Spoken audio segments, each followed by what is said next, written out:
I need a little advice on the matter as I don't know what to do anymore. I was 21 when my fiancé asked me to marry him.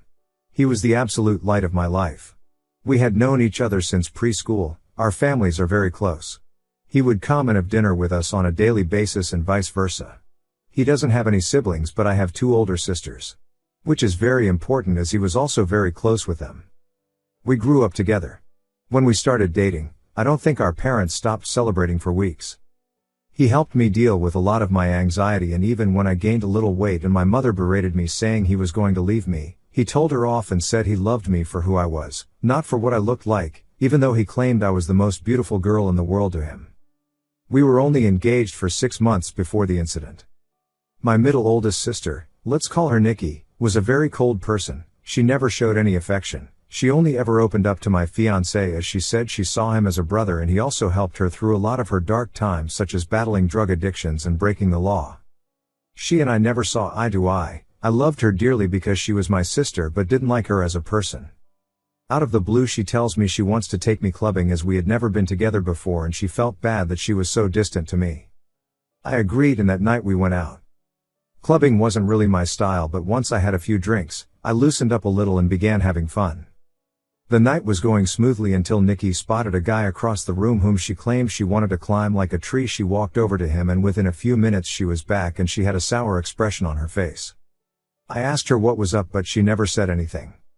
I kept pressing because I didn't want our night to be ruined. She then told me the guy didn't want her number but he wanted mine instead. I told her he was a loser and there were plenty of guys around who would kill to be with a girl like her. She didn't budge though. She told me she needed to use the restroom and then we would leave. I waited for an hour. During this time I was sipping on a lot of different cocktails. I then started feeling really dizzy and lightheaded. I figured I'd just cab it home as I was certain Nikki had left. On the way out though, I bumped into a friend of Nikki's whom she had briefly dated. He asked me if I needed a hand to my car and I explained I was getting a cab. He said he was getting ready to leave and we could share one. I told him okay and we walked out of the club together and into the first cab we saw. I tried to find my phone in my purse but I felt myself getting dizzier and dizzier. I don't remember what happened next as I blacked out, and the next morning I woke up on a hard sofa, my head pounding. When I came to, I realized I was in Nikki's friend's house and my phone was sitting on the glass table in front of me, but it was flat. When he noticed I was awake he offered some tablets and water and explained that I had passed out in the cab and he didn't remember my parents' address, so he just picked me up and took me back here where he laid me on the sofa. I told him I needed to go home as my fiancé would be worried. He called a cab and I left. When I arrived at my parents' house, my mother, father, Nikki, my fiancé and his parents were all standing in the living room. I thought they were worried about me, but the instant I opened my mouth my fiancé asked how could I do this to him? I tried to explain that my phone went flat, but he then went on screaming about how could I cheat on him. I was baffled. Why would he think that? I tried to explain the night's events but I kept getting cut off. Nikki then chimed in and said I was a lying ass and how could I be so heartless to a man who has been there for me through thick and thin. She went on to say I kept flirting with random guys all night, and then when she went to the bathroom, she saw me leave with her friend. I told her what had happened and she showed me photos on her phone where as we were leaving, his hand was on my back ushering me outside. Yes, the photo did look horrible and I was so drunk I didn't even realize his hand was on my back at all. My fiancé was so angry, he kept shouting and his mom and mine were both crying. I then asked Nikki to call her friend and he would confirm nothing happened, but when she called him, he told a completely different story.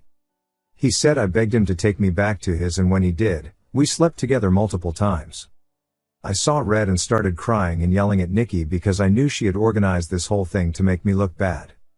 I begged my fiancé to believe me, but he just shook his head and left. When everyone had cleared out, my mother slapped me across the face and told me to get out. I left and went to a friend's house where I stayed for a few nights. During those nights I called my fiancé crying and pleading with him to believe me that nothing happened, but it all fell on deaf ears as he never returned any of my calls or texts. My mom texted me and told me she was kicking me out and that she couldn't believe I would do such a thing, and a lot of hurtful other slurs I don't think I could repeat here. She didn't even give me time to get my things as she threw everything out. I was now homeless. None of my family would take me in, as they chose my fiancé and mother's side. I was homeless and single in less than a day and a half. My entire world had been taken away because of Nikki's lies. Now for weeks I tried everything to get my fiancé back and my family. The limit for me though was when Christmas time had come and I went over to my mother's house to try and reconcile. I was sleeping from couch to couch during this time. When I got to my parents' house, I knocked on the door but no one answered. My friend then called me and told me she just saw on Facebook that my family were in another state celebrating Christmas and they had posted pictures online. Everyone was there, my sisters, parents, grandparents and even my fiancé and his family. When I myself saw the photos, I couldn't stop crying as they all looked so happy.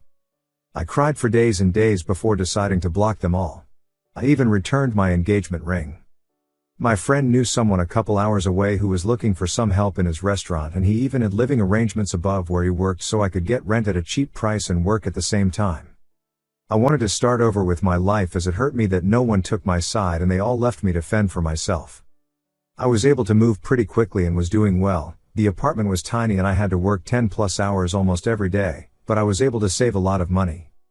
I'm not living in the apartment anymore. I was able to rent a much nicer condo, but I am still working at the restaurant as assistant manager. Now it has been roughly 2 years since I left and have not spoken to any of my family. I have no idea what is going with them until I got a knock on my door. It was my ex-fiancé. I was shocked to say the least. All these feelings came rushing back and all I wanted to do was jump into his arms. But then I remembered the pain I had felt and tried to slam the door in his face, but he stopped it and asked that I let him explain. He said that Nikki had gotten married and she had confessed that she lied about the situation because she had found someone she loved so much and realized what a horrible thing she had done. I asked him how he found me and he said my friend told him. My entire family had been trying to get in touch with me and want to see me. I told him I needed time to see if I even wanted to have them in my life. He left and I have been a mess since. I don't know what to do. I know I will never ever forgive Nikki. She could rot for all I cared, but it's hard because my other family and fiancé didn't know she was lying. But I also felt like they abandoned me too quickly without letting me explain my side. I don't know if I should forgive them. Any advice would be much helpful. Thank you for taking the time to read. Update 1. Wow guys, I don't even know where to begin. I am honestly so grateful for all the support, advice, beautiful messages and awards you guys have gifted. I wish I could personally thank each and every one of you, and I did try my best to reply to every message. You guys are honestly so amazing and I cried reading all the comments. My heart has never been so touched with the amount of love and support I got on this post and I am so sorry if it took too long to post an update. I was honestly in so much shock I didn't know how to cope with it. So I never got back to my ex. I didn't know what to do, but eventually he must have given my phone number to my parents as they texted asking to meet up. I never replied and was planning on organizing a Zoom meeting but didn't need to as they also showed up at my door. Well, my father did. When I answered the door and saw him standing there, I ended up throwing up which he insisted on cleaning. When he was done, we sat down and I just bursted in tears. My emotions were all over the place and my father has worn the same cologne for a really long time, so when I smelt it, it just brought back all these memories.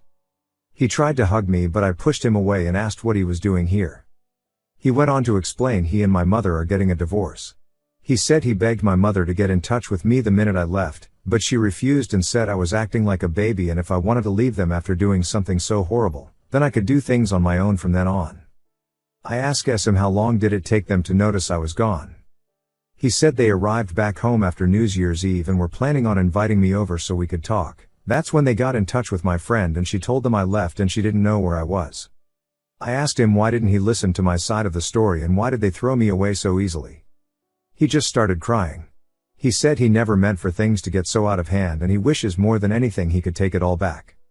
I said when they found out Nikki was taking drugs and had dropped out of HS, they didn't throw her away, instead we all went on a holiday so she could focus on things besides drugs and during that trip, she got hooked on alcohol and each time they defended her over and over.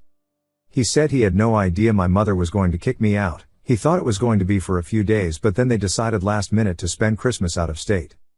My mother apparently promised him I would be allowed back home after they got back.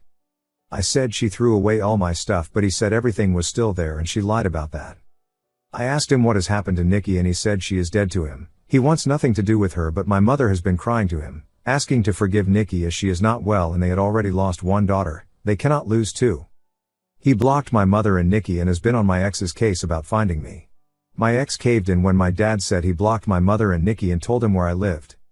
I asked that he never show up again unless I give him permission and he agreed. He asked what would happen now and I said I really don't know and that he hurt me really bad. I then just went into detail about how much he hurt me and what it felt like seeing them so happy without me and how hard it has been. We were both crying by the end of it, but I was really glad I got it all out. It felt like a huge weight had been lifted off my shoulders. My dad then said he knew a few places around the area and would help get me a better apartment, and he said he would help get a better job, but I told him I wouldn't be leaving this job as my boss helped me out so much and I wanted to repay him at all costs. I said I didn't want him to do anything for me, but I said I do want to reconcile, but it has to be on my own terms and it is going to take a very, very long time to trust him again, and I may never trust him again. He said he would do anything to make up for what he did. I asked him why Nikki did this and if she said anything about it. Well, she said she thought my ex deserved better than me and she wanted to see him happy because he was making too many sacrifices in the relationship. She loved him like a brother and wanted to break the engagement off, so that night she asked her friend to come and escort me out of the club so she could get photos and to take me home so her plan could work. She said nothing sexual happened. I went to sleep on the sofa and that was it. He was up playing video games all night until I woke up, which he has proof of apparently. My dad was planning on getting my stuff from my mother's house and bringing it to me, but I told him I didn't want those things anymore. I then went to ask about Nikki's husband and he said my mother has been hush-hush with the entire situation, but he had his number and wrote it down for me. After my dad left, I decided to call Nikki's husband. I was sweating the entire time and felt so sick. What if I could hear her in the background? Well, anyhow, when he picked up, I just spit everything out, which I deeply regret because I should have eased into it for him. He sounded really confused and I explained the entire situation again. I even went into detail about her drug and alcohol problems. I was honestly expecting him to curse me out and defend Nikki. Instead, he let out a long sigh and well, turns out, he had a feeling she wasn't exactly innocent. Turns out her and his sister have been having problems and she has been spouting non-stop lies about his sister and has caused a huge rift between them. His sister didn't even attend their wedding. I told him I was sorry, but he should make things right with his sister because Nikki was the problem, not her. We spoke a little more and he hung up. I'm not entirely sure what he is going to do with that information. I hope he cuts his losses and leaves her because he sounded like a really nice person and even he has lost his own sister because of Nikki. So I have decided to reconcile with my dad. My mother has always run the show their entire marriage, so the fact he is putting his foot down and divorcing her and going NC with Nikki shows he is serious about wanting to make amends. I don't think I will ever reconcile with my mother, as she thinks Nikki is a victim also in all this, and at this point I don't care to listen to her excuses. If she reaches out and we talk, I will update the post again. For my ex, I haven't had the time to meet with him and talk, though my dad mentioned he wanted to come with my dad, but he told him I would be too overwhelmed if both were there and seeing them separated will help make clear decisions. He also mentioned my ex was arrested for assaulting Nikki's friend who lied about the entire situation. He was being charged but the charges were dropped a few days later. I will update the post again when I have time to speak to my ex. Thank you guys for your being so patient and so caring and just amazing. It's been over a year. Op did not come back to her account, nor create any updates.